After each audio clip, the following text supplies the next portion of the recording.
Salut tout le monde, j'espère que ça va. Donc aujourd'hui, nouvelle vidéo zapping.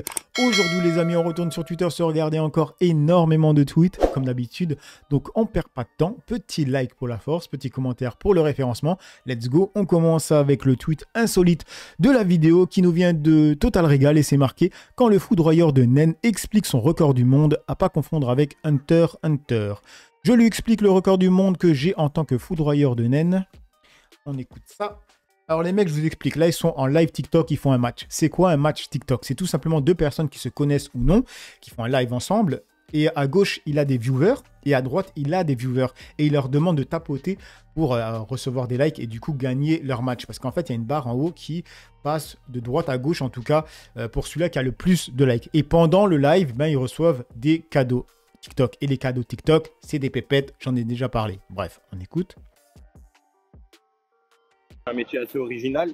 Ouais, c'est quoi? Mais souvent on me pose des questions. Je suis performeur dans le X, spécialiste en personnes de petite taille. On m'appelle le foudroyeur de naines.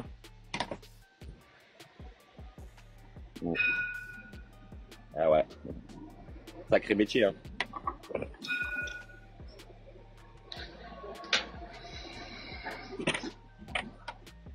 Toujours surpris, toujours surprenant comme métier. Ouais, dès le début, les gars, on n'a pas le temps de perdre du temps. Mathieu, comment ça va tout le monde? On aurait pu attendre la fin du match pour me dire ça. Bah, tu m'as posé la question, je suis quelqu'un de respectueux, je réponds aux questions qu'on me pose. Comme on dit, chacun, il n'y a pas de sous-métier. Ça va ou quoi, Vivi? Comment tu vas? Il n'y a pas de sous-métier. Après, c'est pas mon délire, t'as vu? Respect. Mais force à toi pour ton métier. Hein. Très gentil. Et toi, tu bosses dans quoi? Je suis dans le foot. Je suis dans le foot. Ça sent le mytho à 10 000, les mecs. Peut-être qu'ils bossent vraiment dans le foot. Et sa façon de répondre, moi, je sens le mytho. Ah, sympa. Sympa, le coup. Ouais. Après, ça dépend, il fait quoi dans le foot. Hein. Ça fait combien de temps que t'es dans ça? Ça fait 8 ans et demi. Ah ouais. Mais je peux te parler franchement? Vas-y, vas-y. T'en as touché de l'oseille. Hein. Tu sais que les hommes, on est moins bien payés que les femmes. Voilà, c'est aussi pour ça que je vous ai gardé cette séquence. Parce que ça fait lien à des vidéos que j'ai fait il y a longtemps où je disais, en tout cas je parlais des hommes qui sont sur les plateformes comme Mime et OnlyFans et qui disent faire beaucoup d'argent.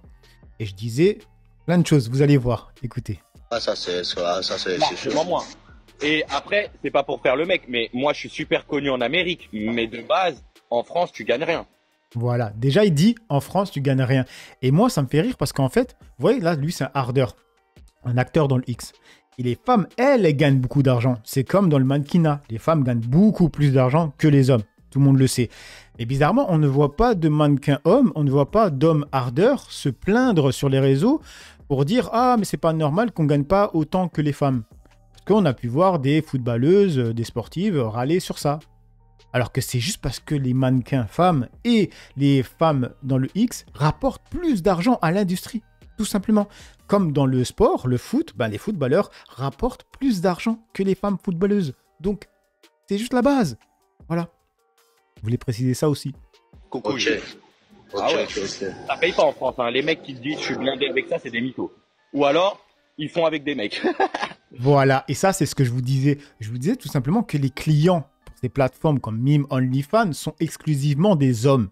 98, si c'est pas plus, hein, sont des hommes. Donc c'est pour ça que les femmes font énormément de thunes. Et que les hommes qui disent faire de l'argent sur ces plateformes, c'est des hommes qui font du contenu pour les hommes.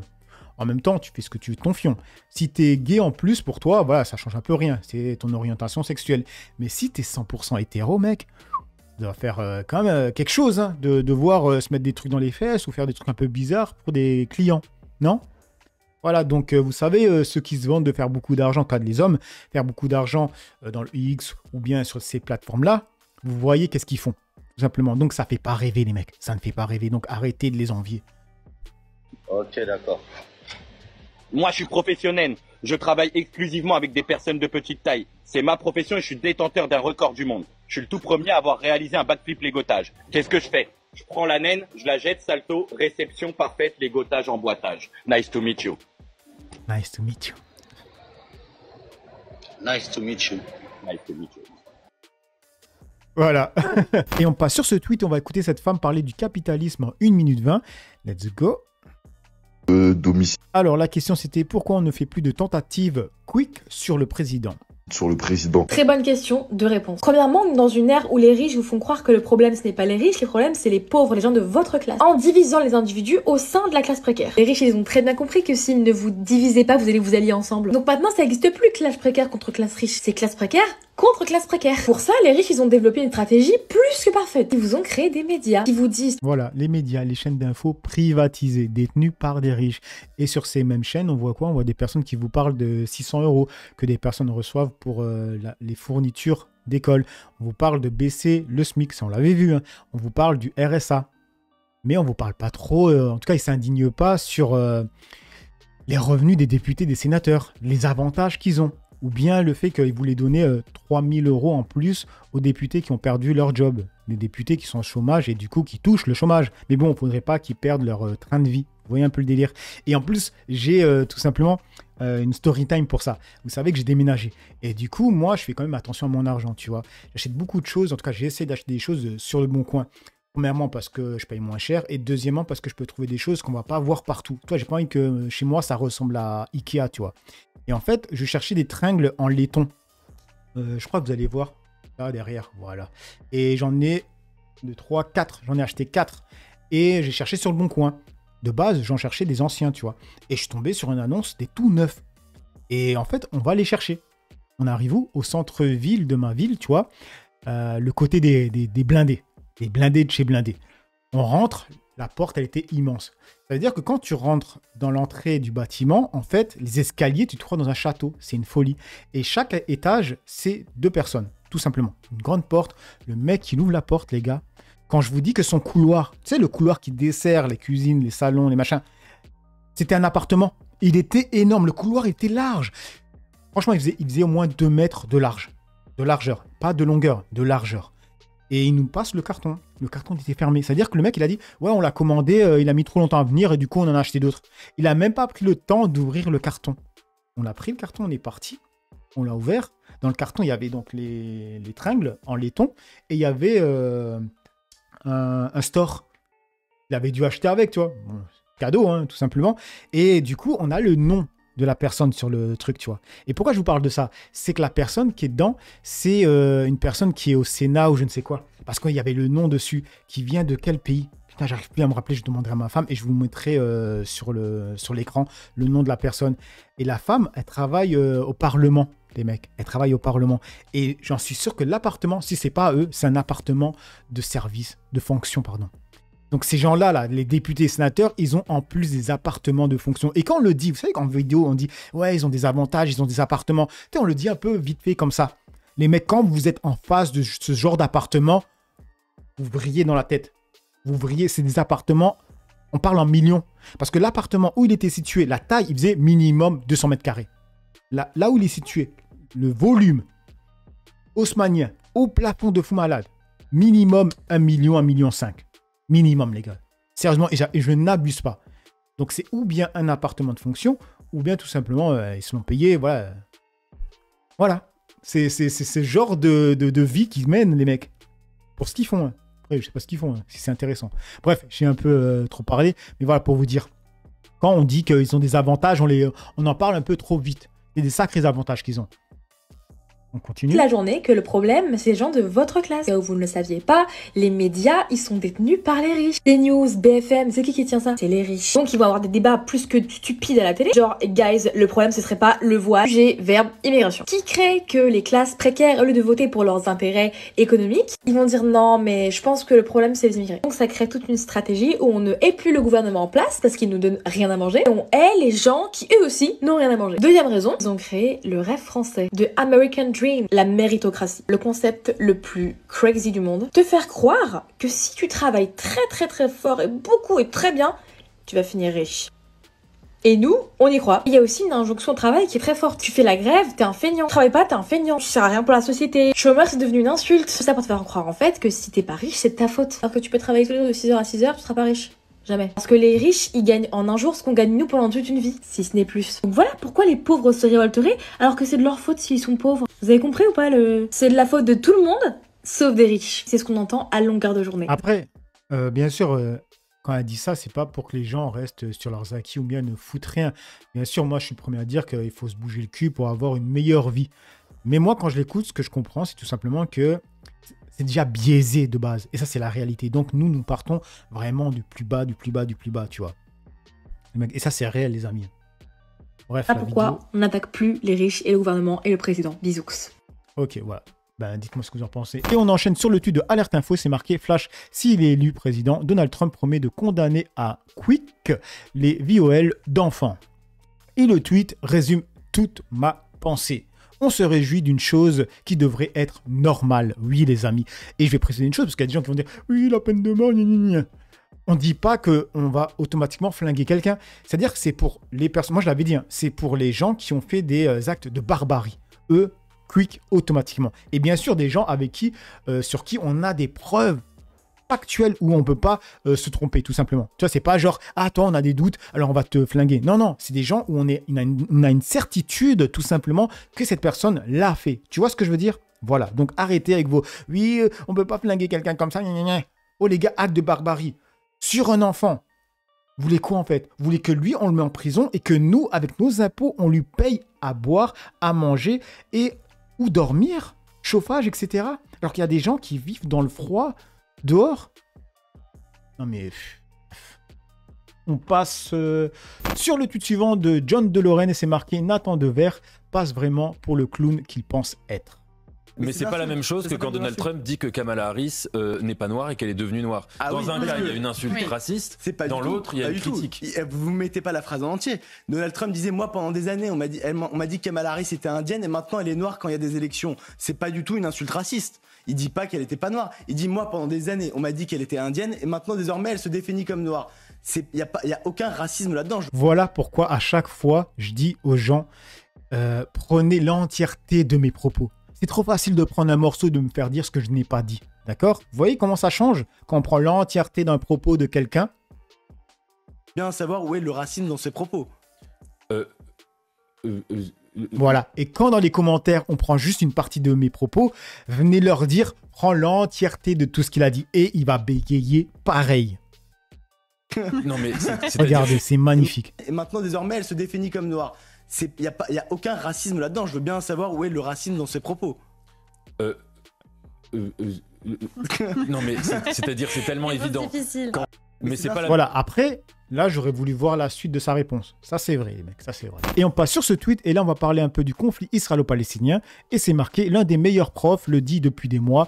Quand c'est Israël, vous appelez timidement à une trêve humanitaire. On n'a pas appelé à une trêve humanitaire pour le conflit entre la Russie et l'Ukraine. Le double discours. Et en France, il y a le double discours, hein. Pour tous ces pays-là, le conflit Russie-Ukraine est un conflit européen. Et puis aussi, en fait, vous condamnez l'acquisition de territoire par la force par la Russie, mais quand c'est Israël, non seulement vous ne condamnez pas, mais en fait, vous soutenez même. Vous condamnez comme crime de guerre les bombardements de populations civiles par la Russie en Ukraine, qui sont des crimes de guerre.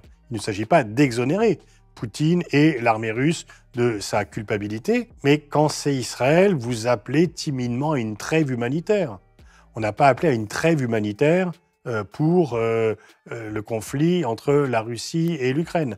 Donc c'est ce double discours qui est de plus en plus insupportable pour les pays du Sud.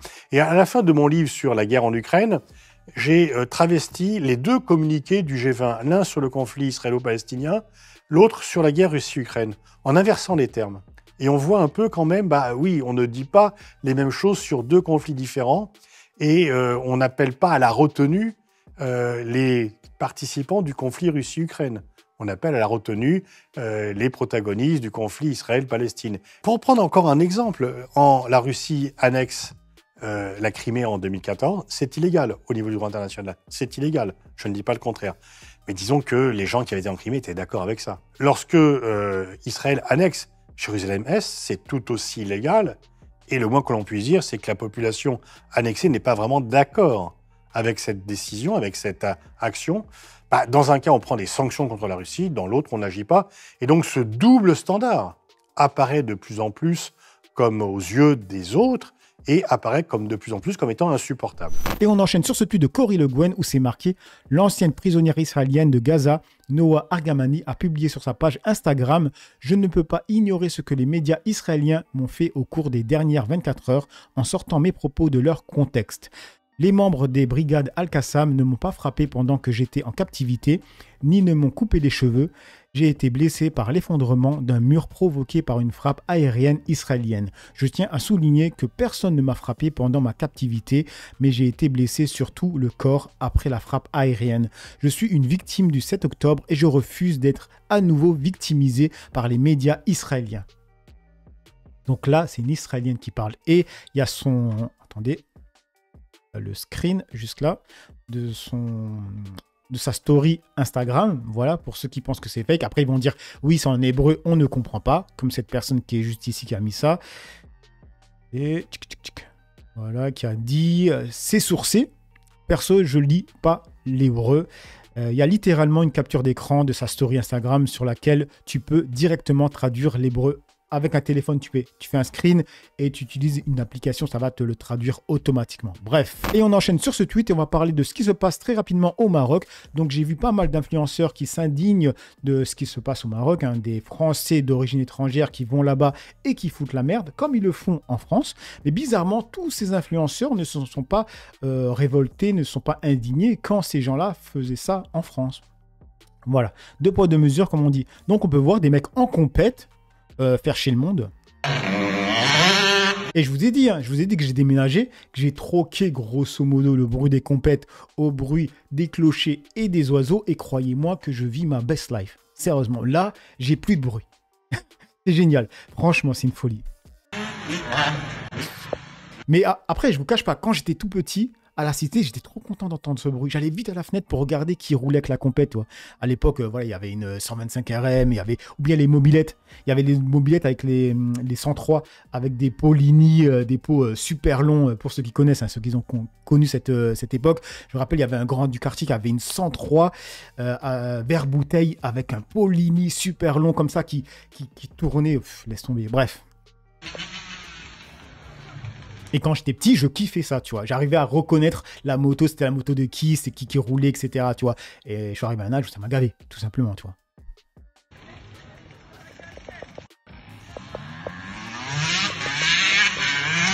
Bref. Et ensuite, on voyait ça aussi. Donc, on les voit au milieu de Marrakech. Ouais, c'est pas plus que j'ai pas vu, j'ai tout ça.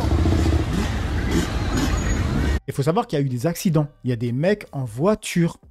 En voiture, ils ont renversé des darons. Au calme.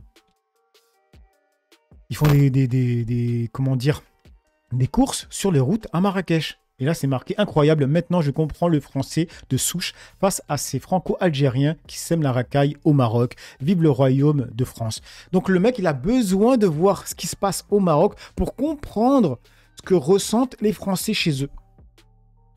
Je l'avais dit plein de fois dans mes vidéos que tout ce que les gens font là en France, s'ils le faisaient juste dans leur pays d'origine, ça ne passerait pas et vous serez d'accord que ça ne passe pas. Mais quand vous le faites en France et quand un Français pur souche blanc le dit, ben il passe ou pour un raciste ou pour un facho ou voilà. Alors que vous êtes d'accord pour dire que vous n'acceptez pas ça dans votre propre pays.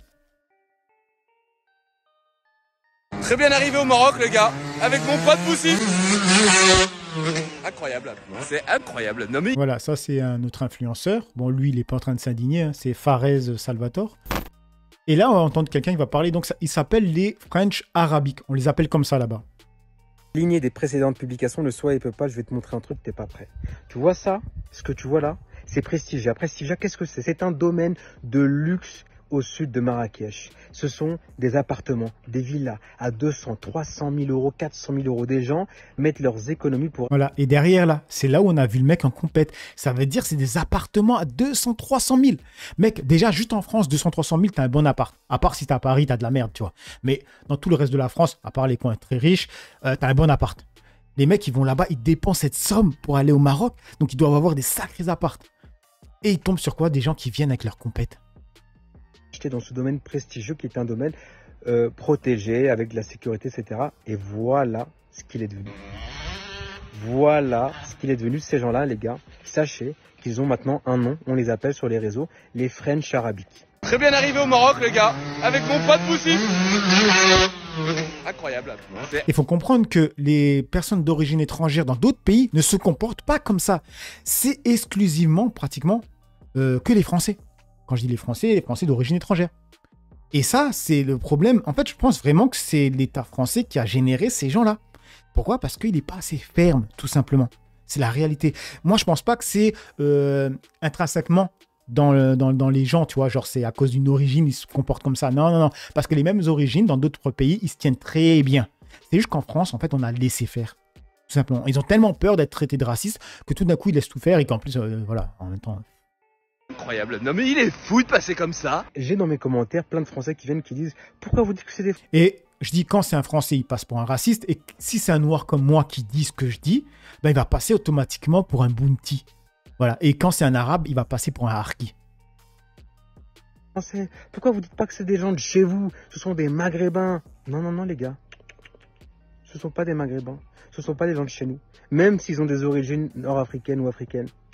Il n'y a aucun Belge d'origine nord-africaine, marocaine, algérienne qui fait ça. Il n'y a aucun Néerlandais, il n'y a aucun... Belge, par contre, je crois, j'en ai déjà vu des Belges. Mais après, les autres pays, c'est vrai qu'il n'y en a pas. Espagnol d'origine nord-africaine ou africaine qui fait ça. Ce sont toujours des gens de France. Ce sont toujours des gens des banlieues françaises, que vous le vouliez ou non. Ces gens-là sont le produit de votre éducation. Ce sont le produit de vos politiques de la ville. Ce sont le produit du laxisme de votre justice. Et vraiment, les Français, là, je parle aux Français, ne prenez pas cette critique pour vous.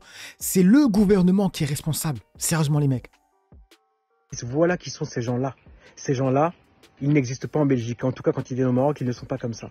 Donc, à mes amis de France, cessez de nier la réalité. Regardez, ils vont en Thaïlande, ils foutent la merde. Là où ils vont, ils foutent la merde. Ils vont en Espagne, ils foutent la merde. C'est une folie.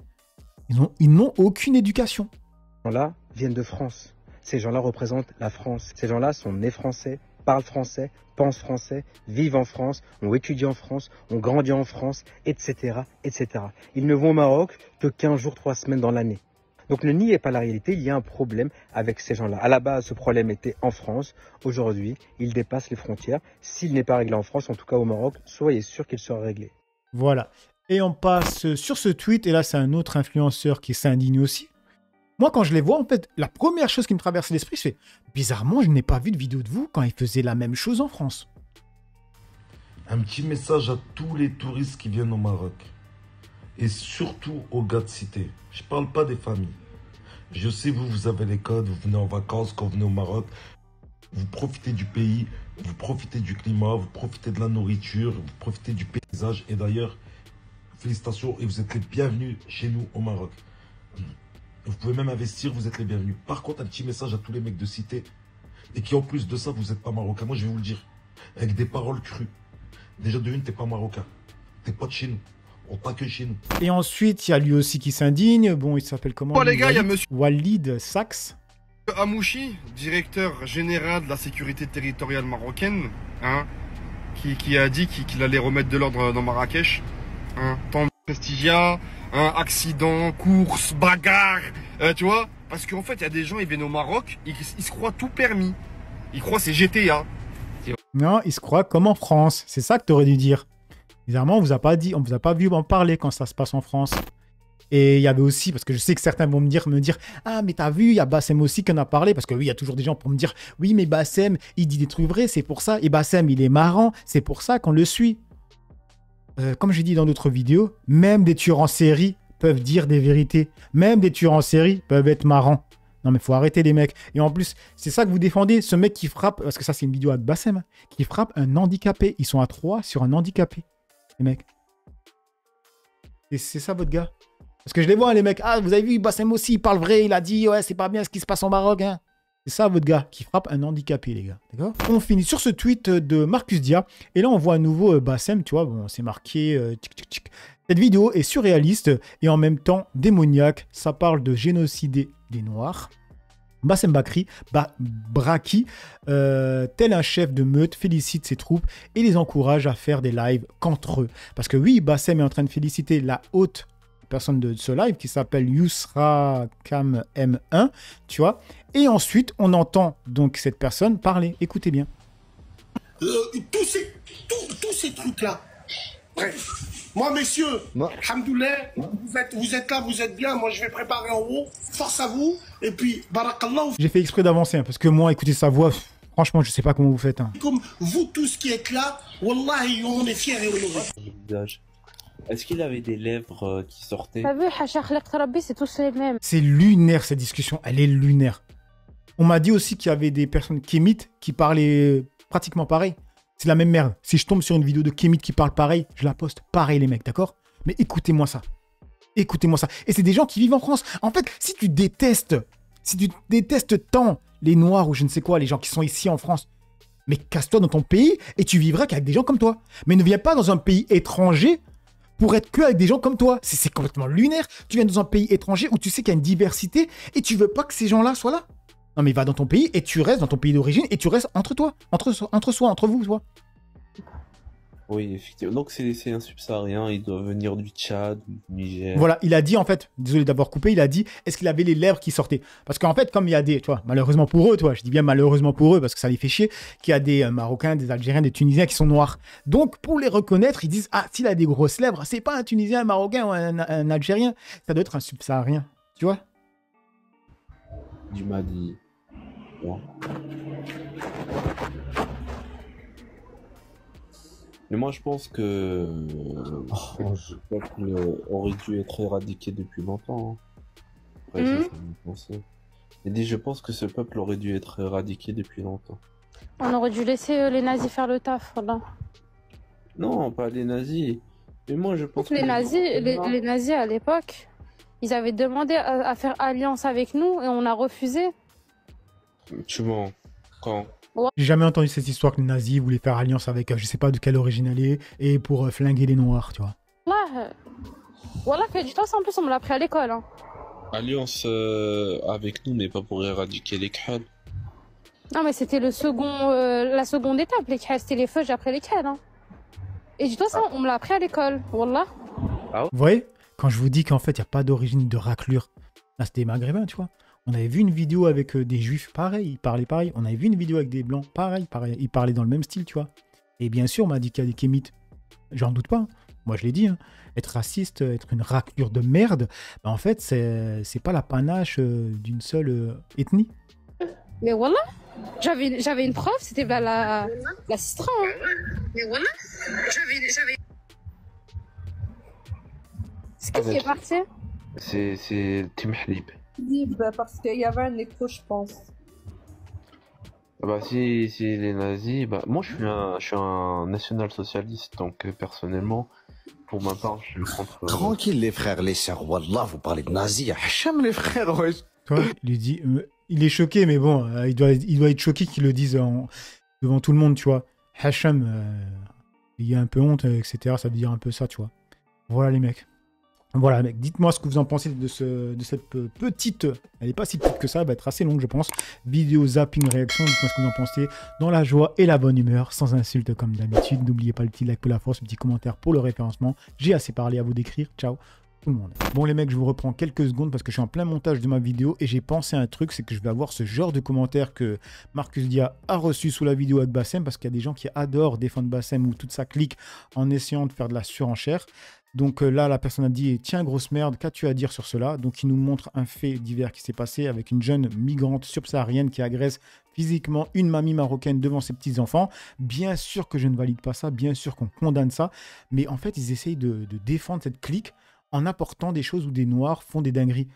Bien sûr qu'il y a des noirs qui font n'importe quoi. Donc, qu'est-ce qu'il a fait? Il a fait, bon, vu que ces gens-là n'acceptent que la surenchère, ben voilà, il lui a montré quoi? Il lui a montré une dernière vidéo avec un Togolais, un père de famille togolais qui se fait défoncer par deux Marocains, non, deux Algériens, pardon, excusez-moi, deux Algériens qui le défoncent. Je vais pas mettre lecture, hein, comme je ne mets pas lecture avec la mamie, parce que c'est bon, YouTube va bloquer la vidéo. Et là, il le piétine pour ensuite le finir en lui roulant dessus avec le scooter.